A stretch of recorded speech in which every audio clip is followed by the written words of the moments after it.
merci beaucoup d'être parmi nous. Donc Clearwater International, une banque internationale comme son nom l'indique, avec une bonne vision européenne. Votre spécificité, c'est que vous avez une forte expertise sur l'hospitalité et sur l'immobilier. Et du coup, Thomas, est-ce que vous pourriez nous en dire un peu plus sur ces aspects-là, s'il vous plaît? Bien sûr.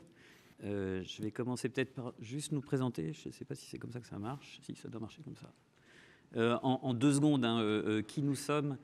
Donc Julien et moi dirigeons le département Hospitality chez Clearwater International. Clearwater, c'est une société que nous avons fondée il y a 11 ans maintenant, qui est une banque d'affaires avec une grosse exposition Hospitality et une grosse exposition aussi en real estate assez variée. On réalise cette année, je pense qu'on va faire à peu près 160 transactions sur nos différents bureaux en Europe. Nous avons 17 bureaux en Europe, le petit dernier étant Marseille, une équipe que nous avons reprise récemment et qui probablement sera très, très active en loisirs. Alors, ce que l'on fait dans la sphère real estate et loisirs, en fait, est assez varié puisqu'on va de tout ce qui est en amont de cycle. On a même vendu en fait des boîtes de logiciels qui permettent de faire du booking notamment. Mais on va financer aussi, chercher des investisseurs pour financer des actifs, des foncières. On est assez actif sur de la promotion, sur tout type d'actifs d'ailleurs, y compris la logistique. En ce moment, beaucoup de choses sur les sujets de rénovation, sur la thématique bien connue de la ville qui se reconstruit sur elle-même, qui est une vraie tendance forte dans les politiques urbaines des différentes villes. Et enfin, on va sur les activités de distribution, sur tout ce qui est plutôt asset management, sur des opérations de build-up pour certains opérateurs. Et ce qui nous intéresse plutôt aujourd'hui, c'est sur le cycle de vie des actifs. Qu'est-ce que l'on peut faire et évidemment, on va focuser sur les opérations de sell and leaseback pour un peu commenter ce stéréotype d'asset smart. Alors, on a vu passer tout un tas de dénominations sur la gestion des actifs, asset right, asset light, asset smart, c'est un nom qu'on entend maintenant. Moi, je résumerais ça plutôt par beurre et argent du beurre. Comment est-ce qu'on peut arbitrer entre les deux? Alors, on connaît tous les différentes façons de monétiser un actif immobilier quand on est opérateur. Ce panneau se met dans les chaussures de l'opérateur. Là, je ne me mets pas dans les chaussures de l'investisseur, mais dans les chaussures de l'opérateur. Si je veux développer mon groupe rapidement, j'ai besoin de beaucoup de capitaux parce que vous êtes sur une industrie capital intensive. Et comment je peux gérer ces capitaux, les externaliser ou créer un cycle vertueux avec ces différents actifs. Alors les solutions, on les connaît tous. C'est d'abord des solutions ici plutôt de type bancaire. Avec mes actifs, je peux les refinancer en dette, je peux les refinancer en crédit bail. Ce qui me donne, si je suis en dette, évidemment je conserve mes actifs, simplement j'ai un financement dessus. Si je suis en crédit bail, je peux conserver mon actif puisque évidemment j'ai une option d'achat. Et en fonction des leviers que je vais avoir raisonnablement un accès au cash qui va me permettre de réinvestir dans d'autres cycles de mon propre business development d'opérateur. Je peux aussi faire entrer des investisseurs tiers. Alors les investisseurs tiers, ils peuvent être des minoritaires en action normale. Donc je vais monter une foncière interne, je vais être actionnaire majoritaire de cette foncière, je fais investir des minoritaires, je leverage l'ensemble. Globalement, je garde le contrôle de mon actif puisque j'ai des actionnaires minoritaires. Je peux évidemment racheter ou reprendre cet actif. Il faudra juste que je sorte mon actionnaire minoritaire, mais étant majoritaire, je vais à peu près avoir le contrôle de ce que je vais pouvoir proposer. Et en fonction de la part que je vais offrir à mon actionnaire minoritaire, je vais faire plus ou moins de cash out. Alors, on peut un petit peu travailler sur cette structure en faisant des preferred shares. Donc, je fais une foncière et l'argent que je fais venir est une action en action de préférence, donc avec des droits particuliers. En général, ces droits, c'est un rendement garanti, ou plus ou moins garanti sur l'actionnaire qui va venir avec moi, en contrepartie de, moi je prendrai davantage d'upside si les choses se passent très bien. Donc ça, c'est des montages qu'on fait assez couramment aussi. Là encore, je garde le contrôle. En général, dans la limite de tout se passe bien. Si ça ne se passe pas bien dans les montages qu'on a fait en préf, en général, il y a un jeu de golden share qui fait que la gouvernance peut être remise en cause si les choses se passent mal, et je monétise plutôt pas mal en fonction de la presse que je vais mettre en place pour avoir à la fois un contrôle de mes actifs et en même temps beaucoup de cash pour me développer. Et puis, ce qu'on a développé ces dernières années, et on en a fait 2 l'année dernière, Julien va rentrer dans le détail de ce que l'on a fait, c'est maximiser le cash que je vais ressortir en fait, de cette opération, tout en ayant la possibilité de garder le contrôle de l'actif. Et donc, c'est une opération dans laquelle l'actionnaire qui va venir est en général majoritaire. Donc, momentanément, je vais perdre le contrôle de mon actif, mais je vais regarder comment je peux être smart en conservant la possibilité de récupérer cet actif. Voilà, Julien, si tu veux aller un petit peu plus dans le détail. Alors, je vous remercie. En quelques mots, ce qu'on a vu dans le passé, je pense que vous l'avez vu ces dernières années, c'est des opérations de sale-leaseback, ce qu'on va appeler des opérations de sale-leaseback un peu sèches. En l'occurrence, vous avez un opérateur qui disposait d'un actif, stratégique ou non, on va y revenir, et qui du coup permettait de lever entre guillemets de l'argent, de générer du cash avec cet actif en le vendant à un investisseur immobilier sur lequel on mettait en place un bail commercial plutôt de long terme d'ailleurs pour essayer de conserver encore une fois ce contrôle sur l'actif. La difficulté de cette opération, enfin la difficulté ou l'inconvénient de cette structuration, c'est que demain, l'investisseur immobilier peut changer. Et vous le savez tous, pour certains, ici, on a des investisseurs immobiliers. On a une certaine vocation à faire tourner aussi les actifs. Et il est possible que votre partenaire au jour J ne soit plus le même partenaire dans quelques années. Par ailleurs, la réalité, c'est que même si vous mettez en place commercial et que vous essayez de mettre en place un partenariat, si je puis dire, avec cet investisseur immobilier, vous perdez le contrôle de cet actif qui ne vous appartient plus. Et sur votre bilan, bien évidemment, vous n'avez plus cet actif. Il y a aussi un impact assez immédiat sur la valorisation de votre opérateur sur le marché. Alors, on a vu se développer sur les dernières années, et notamment post-Covid, des opérations un peu plus complexes.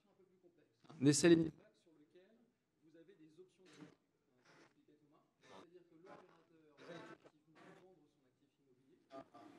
C'est-à-dire que l'opérateur acheter ou pas cet actif immobilier. Alors, c'est des structurations qu'on peut mettre en place, on va y revenir sur une autre. On va te changer ton micro, je crois. Ouais. Merci beaucoup. Merci. C'est des opérations qu'on peut mettre en place à la fois donc, directement sur les actifs, donc on n'a pas obligé de créer des structures ad hoc ou des foncières ad hoc. On peut mettre directement des options d'achat sur des actifs, ou on peut faire des structurations un petit peu plus complexes. Thomas, tu peux passer la petite slide. Mais avant peut-être de vous expliquer cette structuration, je voudrais revenir sur 2 choses fondamentales. Quand vous avez un actif et que vous êtes un opérateur, il y a 2 grandes solutions pour simplifier. Soit cet actif n'est pas stratégique. Je vais prendre l'exemple tout simple de vous êtes un opérateur, vous avez votre siège social. Votre siège social, si vous n'avez pas des spécificités techniques particulières, il n'est pas stratégique pour votre activité. Que vous soyez positionné ici ou dans le 8e, proche des Champs-Élysées ou autre, ça ne va pas modifier fondamentalement, entre guillemets, votre activité. Donc demain, si vous détenez cet actif, vous pouvez le vendre, plutôt d'ailleurs avec un bail plutôt court, avec la capacité, si vous le décidez, de sortir, entre guillemets, de la location de cet actif. Ça, c'est, je dirais, une option quand l'actif n'est pas stratégique. Quand l'actif est stratégique, et on parlait à l'instant, il y a quelques minutes, de l'hôtellerie de plein air, l'hôtellerie de plein air, dont on reparlera cet après-midi, fait partie de ces secteurs dans lesquels les actifs sont stratégiques, c'est-à-dire que la valeur de l'immobilier, d'ailleurs, ne fait que s'apprécier aujourd'hui. C'est d'ailleurs un des moteurs de cette industrie. Tout simplement, enfin, on y reviendra, je ne vais pas tout vous dévoiler, mais sur une logique de numerus clausus sur le foncier de camping. Donc si vous êtes un opérateur de camping, et en l'occurrence là c'est un exemple avec un opérateur de santé, mais ça peut s'appliquer à tout type d'activité, en fait aujourd'hui vous pouvez vous retrouver dans une situation post-Covid où vous êtes très endetté, où vous n'avez pas la capacité à recharger de la dette pour financer votre développement, mais vous n'avez aussi pas d'intérêt stratégique sur le long terme à vendre votre actif. Parce qu'encore une fois, la création de valeur sur votre activité va être à la fois portée par le fonds de commerce et portée par la création de valeur immobilière. Alors ce qu'on a mis en place, et on vient de le faire effectivement sur un opérateur de santé, mais on l'a fait aussi dans l'univers du camping, c'est de mettre en place des structurations dans lesquelles, alors on crée un OPCI ou une foncière ad hoc ou un véhicule ad hoc, dans lequel on fait rentrer des investisseurs immobiliers qui cette fois-ci sont majoritaires. Donc pour revenir sur la slide précédente que Thomas décrivait tout à l'heure, on est bien sur une logique de cession majoritaire, en tout cas de cette partie d'actifs immobiliers. L'opérateur conserve une participation minoritaire.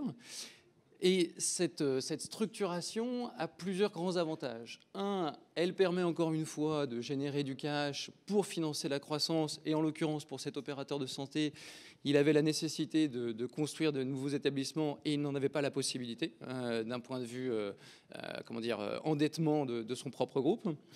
Donc cette entrée de nouveaux investisseurs lui permet de générer ce cash pour se développer, mais lui permet aussi d'avoir demain une option de rachat à terme sur les titres de cette fameuse foncière ou de cette OPCI, lui permettant, si besoin, de pouvoir réinternaliser cet immobilier. Alors, à une valeur de marché, soit une valeur de marché, soit, comme le disait aussi Thomas, sur une logique de rendement garanti pour l'investisseur immobilier.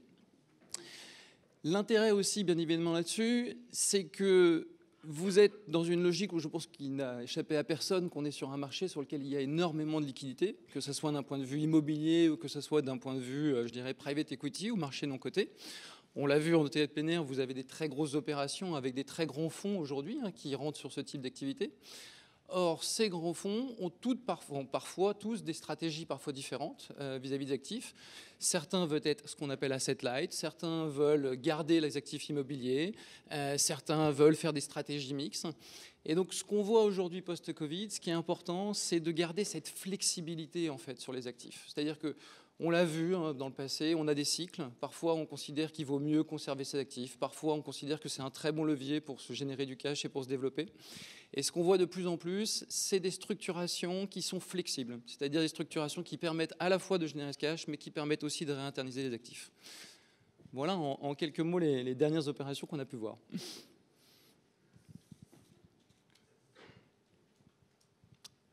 Est-ce qu'il y a des questions ? Est-ce que vous avez des questions pour Julien et Thomas ? C'est le moment, vous les avez sous la main. Ils ont un regard assez complet sur l'activité des transactions immobilières du secteur au niveau européen. J'arrive, je vous ai vu.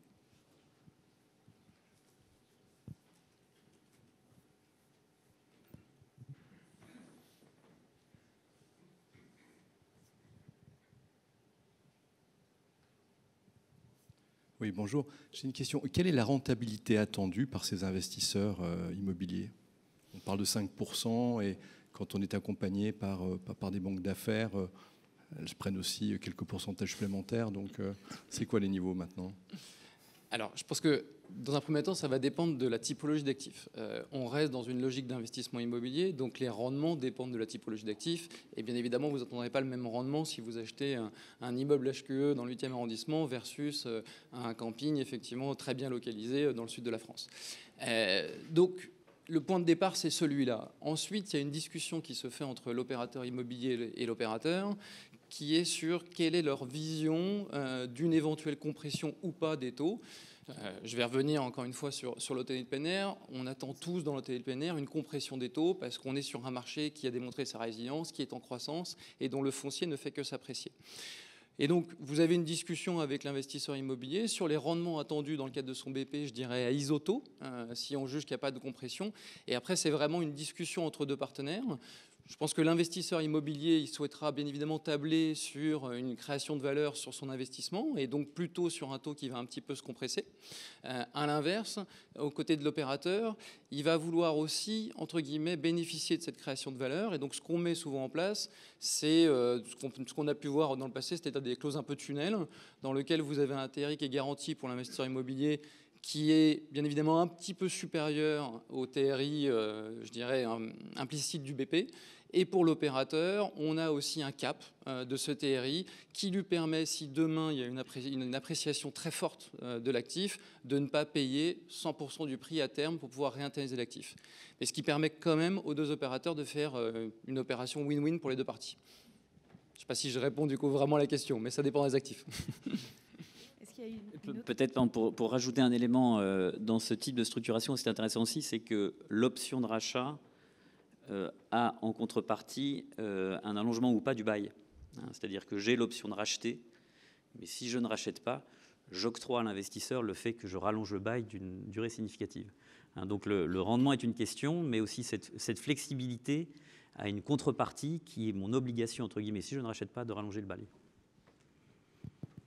Est-ce qu'il y a une autre question ? C'est le moment. Sinon, je vous invite à prendre une pause. Juste derrière, vous avez l'espace. On se donne rendez-vous ici dans une petite demi-heure à 11h20. Merci, messieurs. Merci beaucoup.